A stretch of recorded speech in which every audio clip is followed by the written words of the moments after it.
bí ọ̀rọ̀ tí alága ẹgbẹ́ òṣèlú All Progressives Congress tuntun ìyẹn ọ̀jọ̀gbọ́n Netawe Yetwada bí ọ̀rọ̀ tí bàbá náà sọ bó bá fi jẹ́ òótọ́ á jẹ́ pé pìtìpìtì ayé ó tún ti fẹ́ bá àwọn gbajúgbajà olóṣèlú alátakò tí wọ́n fẹ́ díje du ipò ààrẹ lábẹ́ ẹgbẹ́ òṣèlú African Democratic Congress ADC lásìkò ètò ìdìbò ọdún 2027 ìyẹn Alhaji Atiku Abubakar àti ọ̀gbẹ́ni Peter Gregory Obi lórí bí Netawe Yetwada bó ṣe kéde wípé àwọn ti parí ètò àwọn sì ti ṣe ìpàdé pẹ̀lú àwọn ògúnnágbòǹgbò ọmọ ẹgbẹ́ òṣèlú ADC tí àwọn Àtíkù tẹ́gbójúlé tó sì ní láti ọ̀sẹ̀ tí a wà nínú ẹ̀ yìí àti ọ̀sẹ̀ tó ń bọ̀ ó ní àwọn yóò tún gba àwọn ògúnnágbòǹgbò ọmọ ẹgbẹ́ òṣèlú ADC wọnú ẹgbẹ́ òṣèlú APC ẹ rántí pé lọ́sẹ̀ díẹ̀ sẹ́yìn ó ní wọ́n ṣẹ̀ṣẹ̀ yan ọ̀jọ̀gbọ́n Netawe Yetwada gẹ́gẹ́ bí alága àgbà ẹgbẹ́ òṣèlú APC tuntun lẹ́yìn tí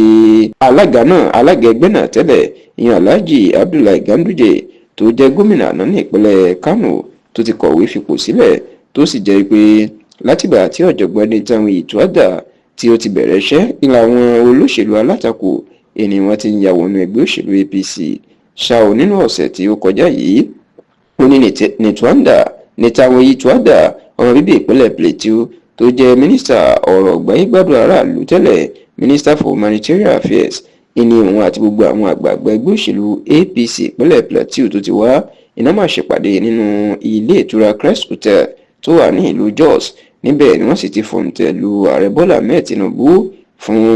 sáà kejì kódà gómìnà àná ní ìpínlẹ̀ Plateau tó jẹ́ olórí ẹgbẹ́ òṣèlú APC ní ìpínlẹ̀ náà ọlọ́lá jùlọ Simon Lalong òun ni ó ṣíwájú oyè ìpàdé náà níbi tí wọ́n ti fi òǹtẹ̀ lu ààrẹ Bọ́lá Ahmed Tinubu fún sáà kejì ṣùgbọ́n nígbà tó ń sọ̀rọ̀ níbẹ̀ ọ̀jọ̀gbọ́n Netawe Yetwada jẹ́ kó di mọ̀ pé bí àwọn olóṣèlú láti inú ẹgbẹ́ òṣèlú alátakò pàápàá ẹgbẹ́ òṣèlú PDP àti àwọn tó kù bá ṣe ń darapọ̀ mọ́ APC ọlọ́pọ̀ èèyàn ló ń wò pé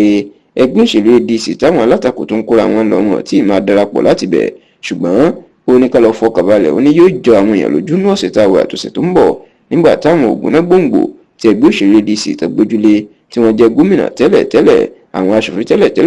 tí wọ́n yóò tún fi ADC sílẹ̀ tí wọ́n yóò padà sínú ẹgbẹ́ òṣèlú APC.